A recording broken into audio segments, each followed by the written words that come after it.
Good morning friends, myself Abhishek Bharti, हम को founder edu perception. आप सभी का स्वागत करता हूं इस वीडियो लेक्चर सीरीज़ में, जहां हम बात करने वाले हैं फंडामेंटल राइट्स पर। हमने अभी कई सारे ऐसे टॉपिक्स को कवर किया है जिससे एग्ज़ाम के प्रोस्पेक्टिव से जो काफ़ी इंपॉर्टेंट है। लाइक हमने प्रीएम्बल को कवर किया कॉन्स्टिट्यूशन की, हमने salient features of Indian constitutions को कवर किया, हमने उसके अलावा जो सिटीजनशिप है उसको भी कवर किया, हमने union and it's territory it means states को भी कवर किया है। अब आगे आकर हम पार्ट 3 पर आ गए हैं जो कि फंडामेंटल राइट्स है। जब हम बात करते हैं फंडामेंटल राइट्स की, तो fundamental rights are the basic rights जो किसी भी व्यक्ति को, किसी भी इंडिविजुअल को जो किसी देश का नागरिक है उसके स्टेट्स द्वारा प्रोवाइड किया जाता है। ये उस व्यक्ति के मोस्ट इम्पॉर्टेंट राइट्स होते हैं। अगर हम बात करें कि कभी इनका अगर इन्फ्रिंजमेंट होता है या इट मीन्स इनका वायलेशन होता है, तो वो व्यक्ति जिसका भी फंडामेंटल राइट का वायलेशन हुआ है वो डायरेक्टली सुप्रीम कोर्ट के जो हायर अथॉरिटी है यहाँ पे जुडिशल उसकी, तो उसके पास में जा सकता है अपने जो फंडामेंटल राइट्स हैं उनको इन्फोर्स करवाने के लिए।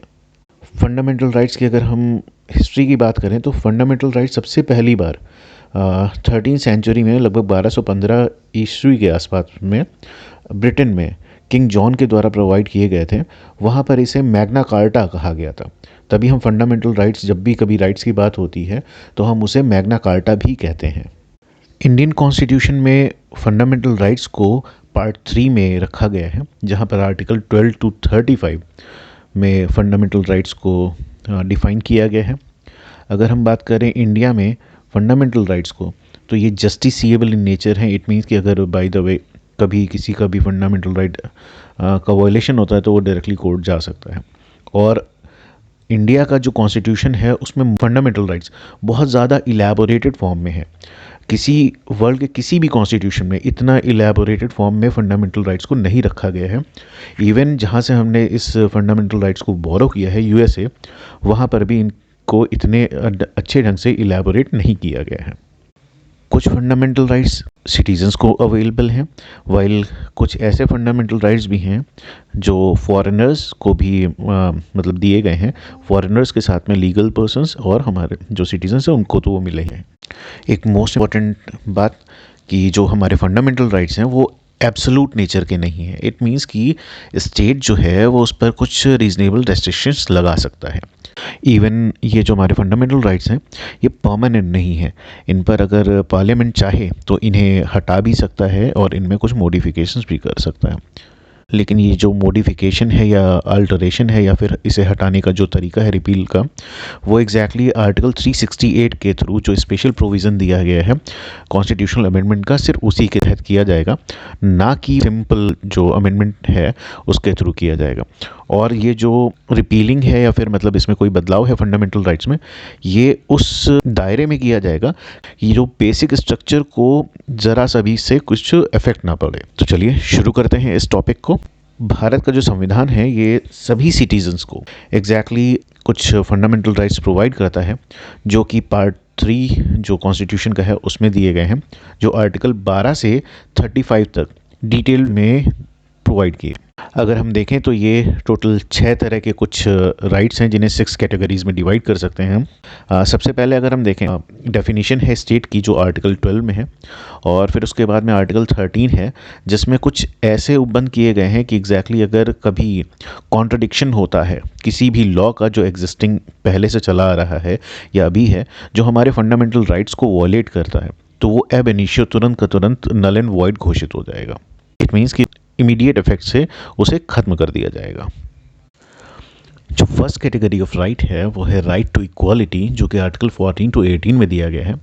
इसमें आर्टिकल 14, आर्टिकल 15, आर्टिकल 16, आर्टिकल 17 और आर्टिकल 18 तक है, और इसे हम डिटेल में आगे पढ़ेंगे। नेक्स्ट जो राइट्स हैं वो है राइट टू फ्रीडम है। एग्जैक्टली इसमें कई तरह की फ्रीडम्स दी हैं, जैसे कि जो कि गिवन है आर्टिकल 19 to 22 में। आर्टिकल 19 की बात करें तो इसमें अराउंड 6 टाइप्स ऑफ फ्रीडम है, जैसे freedom of speech, expression, assembly के लिए, एसोसिएशन बनाने के लिए, मूवमेंट के लिए, या कहीं पर रहने के लिए, या फिर कोई भी प्रोफेशन अपनाने के लिए। नेक्स्ट कैटेगरी ऑफ राइट्स है राइट अगेंस्ट एक्सप्लॉयटेशन। ये आर्टिकल 23 एंड 24 है। इसमें प्रोहिबिशन है ट्रैफिक इन ह्यूमन बींग्स का और फोर्स लेबर का। वाइल इसके अलावा जो दूसरा है वो है एम्प्लॉयमेंट है चिल्ड्रंस का इन फैक्ट्रीज़ में, हजार्डस वर्क्स में। नेक्स्ट कैटेगरी ऑफ राइट है right to freedom of religion. इसमें हम आबाद रूप से कोई भी जो रिलीजन हमें पसंद है हम उसे अपना सकते हैं। इसके अलावा हमें जो उस रिलीजन से रिलेटेड जो भी वर्क है, जो भी काम है, वो हम उसे कर सकते हैं, जो प्रैक्टिसेस हैं उसे हम कर सकते हैं।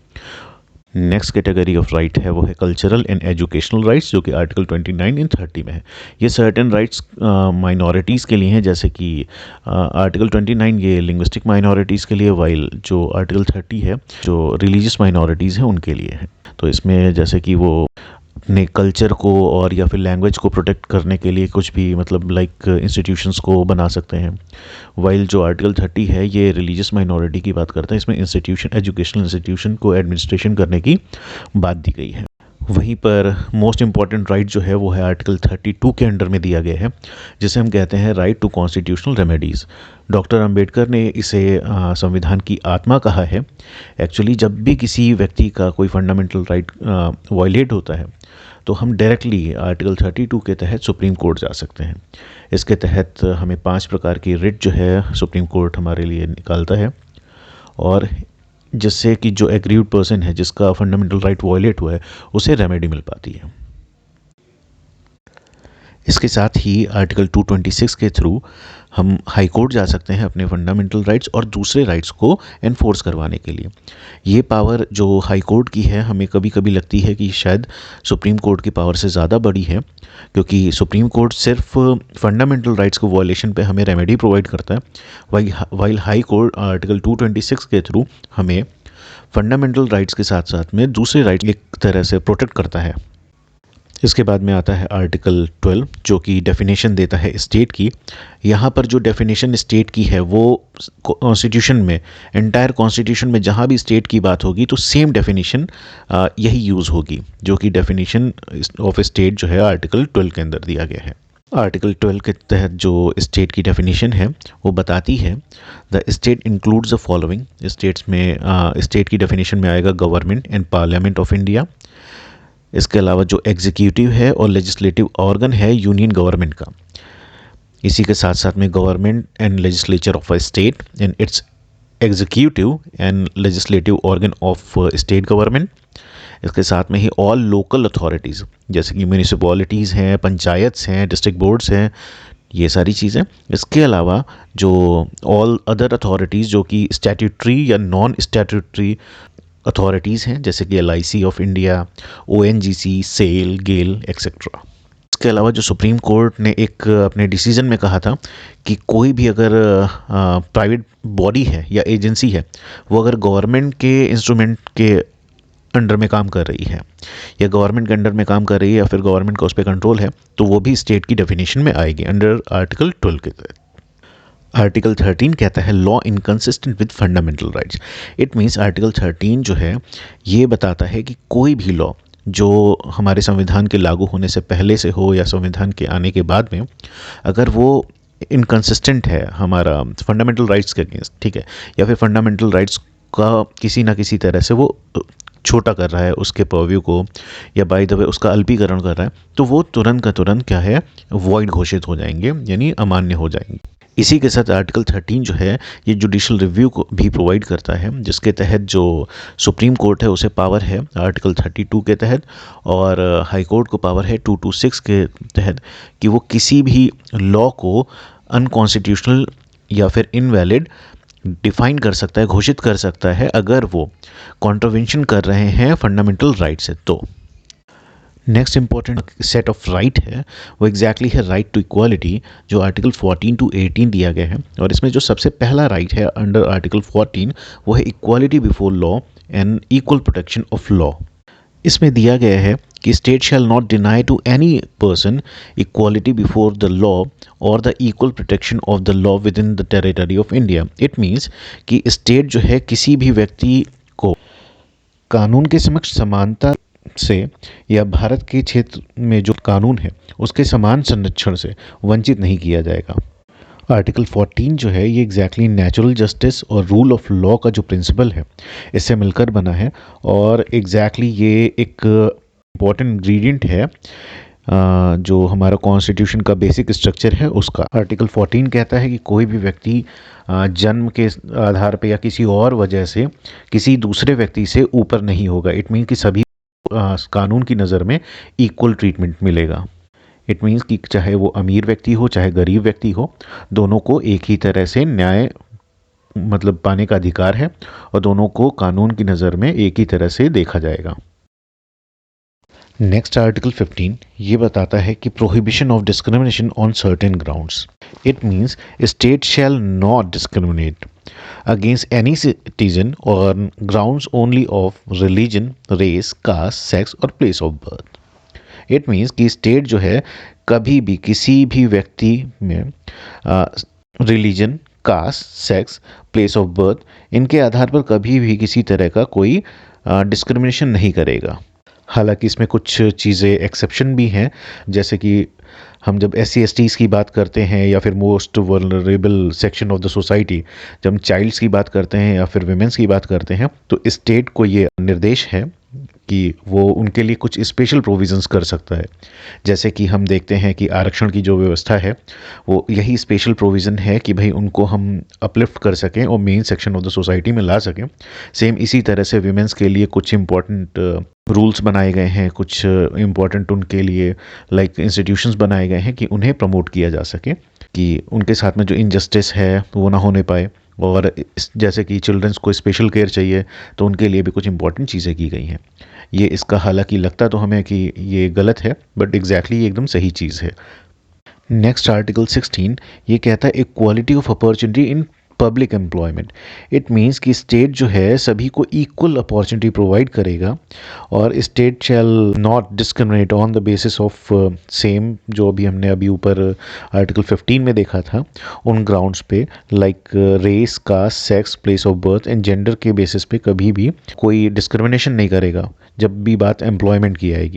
बट यहाँ पर भी कुछ ऐसे प्रोविज़न्स हैं कि जिसमें कि जो weaker section of the society है उसके अपलिफ्टमेंट के लिए और जिनका नंबर कम है लाइक पब्लिक एम्प्लॉयमेंट में, तो उनके नंबर्स को दूसरी जो मतलब सेक्शन है उनके नंबर्स से मैच कराने के लिए उनको स्पेशल काइंड ऑफ ट्रीटमेंट मिलेगा, जिसकी वजह से कहीं ना कहीं एक तरह से उनकी भी स्ट्रेंथ बढ़ पाएगी और वो आगे बढ़ पाएंगे।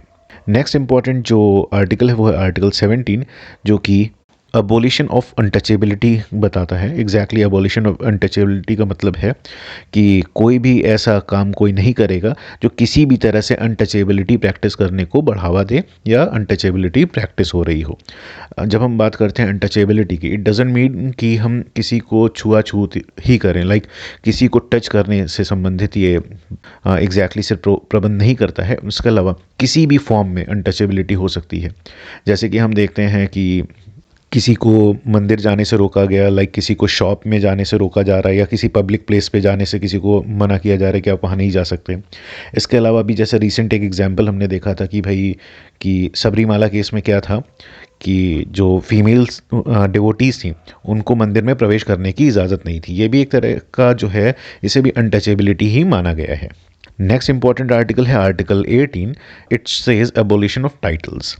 जब हम एबोलिशन ऑफ टाइटल्स की बात करते हैं तो कोई से भी ऐसे टाइटल्स जो किसी में डिस्क्रिमिनेशन पैदा कर सके, एक व्यक्ति को दूसरे व्यक्ति से अलग बनाते हैं, उनको एबॉलिश किया गया है।